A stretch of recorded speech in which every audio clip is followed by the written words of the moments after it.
Muito obrigado, Sr. Presidente, Srs. Ministros, Senhoras e Srs. Secretários de Estado, Senhoras e Srs. Deputados. Este programa de estabilidade, que para alguns poderia parecer inútil, pode, na verdade, ter alguma utilidade. É certo que este documento é apresentado em condições sui generis. Se, por um lado, o programa foi entregue ao Parlamento no dia útil seguinte à discussão do programa do Governo, tendo apresentado num cenário de políticas invariantes, não refletindo, portanto, as novas opções políticas deste Governo.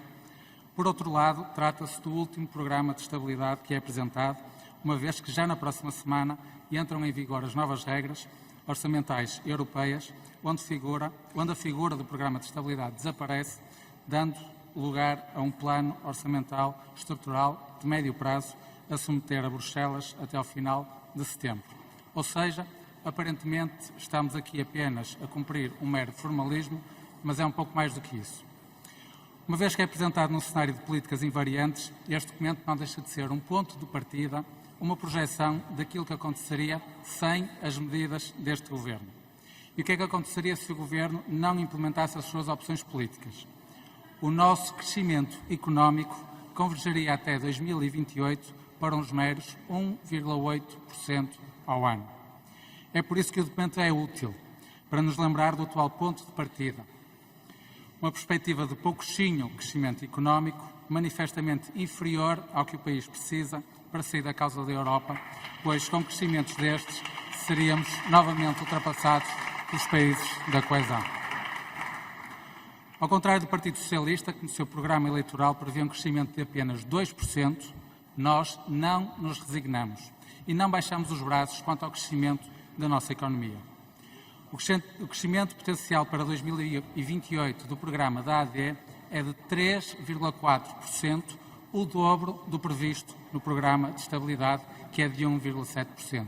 O dobro. É nossa ambição alterar significativamente o atual estado do país.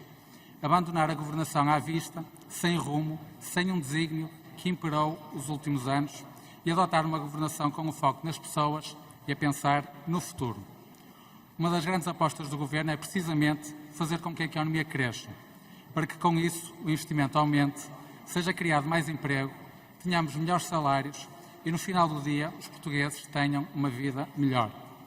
E isso consegue-se aumentando a nossa produtividade e tornando a nossa economia mais competitiva. São várias as medidas que o Governo adotará para atingir este objetivo. A aposta nos jovens, oferecendo melhores condições para os convencer a ficar em Portugal e não estarmos a exportar aquilo que melhor temos, o seu talento, que será crucial para construir o Portugal do futuro.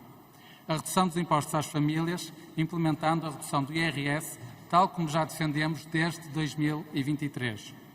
Introduzindo redução tributária também às empresas, muitas delas asfixiadas em impostos e burocracia, que é crucial para atrair investimento e estimular o crescimento. Aqui, ao contrário do que a esquerda diz, não são só as grandes empresas que pagam IRC. Pelo contrário, 98% das empresas que pagam IRC são pequenas e microempresas. E destas, 48% pagam a receita do IRC, enquanto que as grandes empresas representam apenas 37% da receita do IRC. Por isso, sim, quando reduzimos o IRC, estamos a atrair investimento e estamos a apoiar maioritariamente as pequenas e as microempresas. A redução da burocracia e a aprovação das candidaturas a fundos europeus de 9 para 60 dias é também uma dessas medidas, entre muitas outras. A redução do IRS, que hoje mesmo aqui discutiremos, é apenas o início de um ambicioso plano de reforma fiscal que pretende alterar os incentivos. Tem de valer a pena trabalhar em Portugal. Tem de valer a pena investir em Portugal. A pouca ambição a que o Governo do Partido Socialista nos habituou será rapidamente esquecida com as novas políticas deste Governo que vão transformar estruturalmente a economia do nosso país. Muito obrigado. Muito obrigado, Sr. Deputado.